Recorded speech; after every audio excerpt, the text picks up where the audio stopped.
Saya Maria Karis Renata, perwakilan dari kelompok 12, ingin mempresentasikan materi mengenai siklus pendapatan.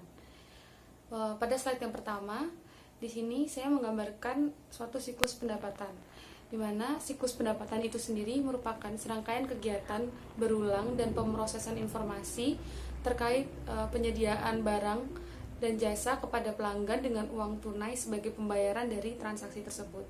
Nah, tujuan utama dari siklus pendapatan ini sendiri adalah di mana suatu perusahaan mampu menyediakan produk yang tepat pada waktu, tempat, dan dengan harga yang tepat. Dalam siklus pendapatan itu terdapat sistem informasi pendapatan. Itu di mana saat ini masyarakat itu lebih banyak melakukan transaksi jual beli atau melalui media online seperti Shopee, Tokopedia dan lain-lain atau via internet. Terlepas dari bagaimana suatu pesanan itu diterima, suatu sistem itu dapat mengidentifikasi informasi pemesanan itu dengan lebih tepat, seperti ketersediaan barangnya atau kelayakan suatu pelanggan melakukan kredit, kemudian bisa memberikan informasi kepada bagian pengiriman mengenai pesanan yang dipesan oleh pelanggan tersebut. Nah, sistem informasi pendapatan ini juga memiliki beberapa ancaman, seperti di mana ada tidak validan dan keakuratan dari suatu data.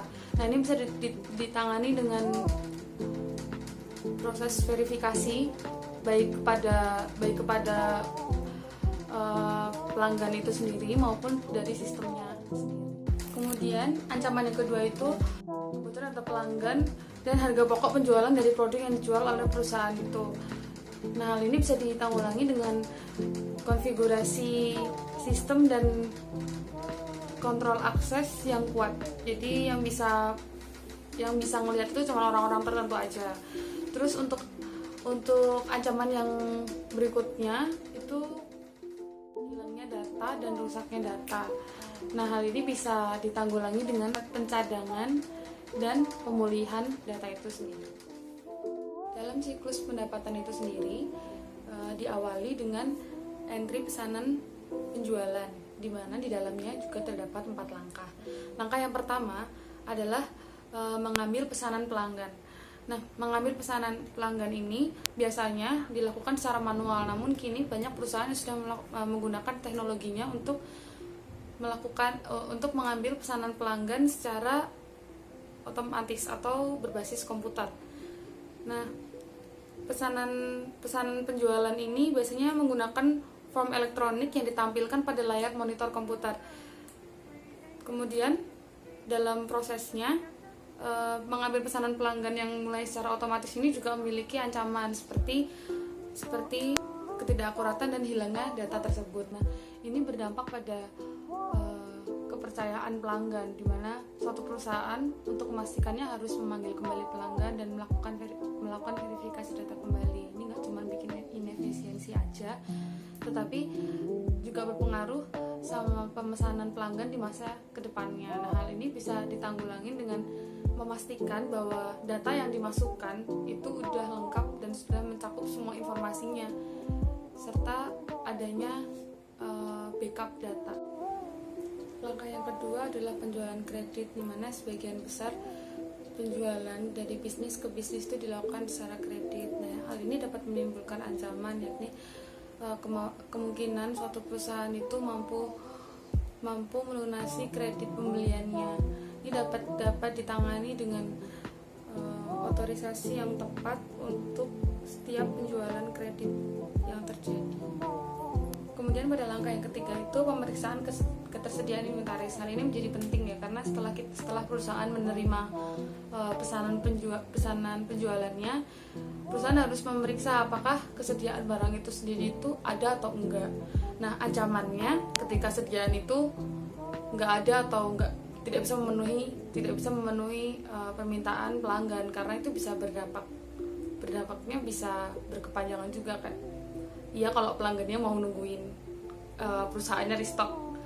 Kalau enggak, mungkin bisa mengecewakan pelanggan, atau mungkin kedepannya pelanggan jadi kurang percaya sama perusahaan perusahaan terkait. Nah, untuk menanggulanginya itu harus mampu kayak menyeimbangkan kesediaan itu sendiri. Jadi kalau produknya keluar satu, ya buat lagi satu kayak gitu. Jadi kayak dia harus selalu ada kesediaan tapi selalu pas gitu, kayak sesuai dengan permintaan tapi juga nggak kekurangan.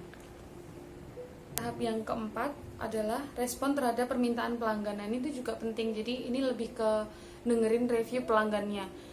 Kayak setelah dia melakukan proses pemesanan di perusahaan terkait, itu gimana tanggapan dari pelanggan. Nah, ini bertujuan untuk menahan pelanggan. Jadi biar dia tetap stay sama informasi sama perusahaan, dan kita juga tahu apa kelebihan dan kekurangan dari cara kerja perusahaan terkait atau gitu. Tahap kedua dari siklus pendapatan adalah pengiriman yang mencakup 2 tahap, itu pengambilan dan pengemasan pesanan sama pengiriman pesanan. Nah, buat pengambilan dan pengemasan pesanan itu dimana pekerja gudang itu mengidentifikasi produk apa yang mereka ambil dan kemudian mereka kirim, dimana dia harus menyesuaikan nih apa yang pelanggan pesan dan apa yang dia kemas dan dia kirim itu harus sesuai dengan pesanan tersebut. Nah, ancamannya itu ya ketika mereka melakukan atau terjadi human error, jadi pesanannya A yang dikirim B. Nah, untuk menanggulanginya ya lebih ke ketelitiannya sih, sama kayak verifikasi ulang terus pesanan apa yang dipesan, terus yang harus dikirim itu ya harus sesuai dengan. Terus tahap yang kedua tadi itu pengiriman pesanan itu sendiri, dimana jumlah inventaris yang keluar itu harus sesuai sama data pesanan yang harus dikirim. Jadi kayak misalkan keluar 2, dipastikan kalau emang barang yang mau dikirim itu juga 2 dengan tipe yang sama gitu.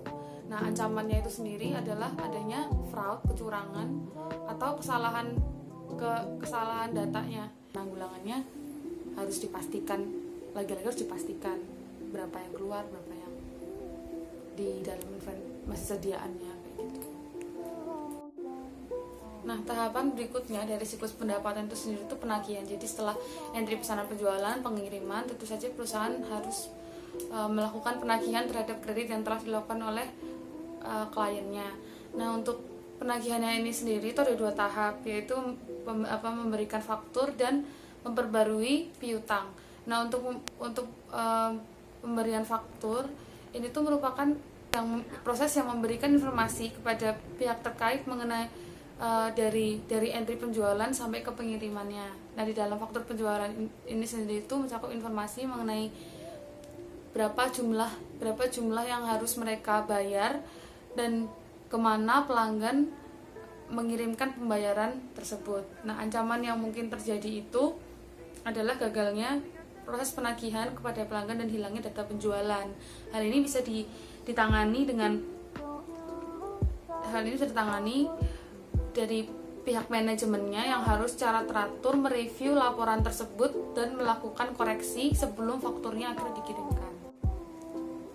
Oke, tahap keduanya itu mengatur piutang. Nah, mengatur piutang ini itu ada 2 metode. Metode yang pertama itu faktur terbuka dan balance forward, di mana faktur terbuka itu pelanggan membayar sesuai dengan fakturnya. Kalau balance forward itu pelanggan membayar sesuai dengan nilai yang tercatat dalam laporan bulanannya. Aman dari tahap ini sendiri itu di mana suatu perusahaan salah dalam mengatur akun pelanggan. Nah, ini bisa berujung pada hilangnya pelanggan mereka atau bisa mengindikasikan adanya pencurian kas. Nah, ini bisa ditangani dengan verifikasi berulang-ulang, pengecekan berulang-ulang apakah akun yang diinput itu udah sesuai sama aktualnya, seperti itu. Tahapan yang terakhir dari siklus pendapatan ini adalah pengumpulan kas. Nah, pengumpulan kas ini sendiri juga ada 2 metode. Yang pertama itu di mana pelanggan dapat mengembalikan salinan fakturnya kepada perusahaan beserta dengan uang kasnya, atau bisa membayarnya melalui bank. Nah, untuk ancamannya itu sendiri itu dari sifat uangnya itu sendiri, yang mana dia itu mudah dicuri dari pihak manapun. Nah, untuk menangani ancaman ini, perusahaan itu harus bisa menspesifikasi tugas dari karyawannya, yang mana siapa yang bertugas untuk menangani uang tunai dan cek itu harus dibedakan dengan siapa yang memposting uang ke rekening pelanggan, siapa yang otorisasi memo kredit, dan siapa yang mencocokkan pernyataan bank. Sekian presentasi dari saya, kurang lebihnya mohon maaf. Semangat, waspada corona. Bye bye guys.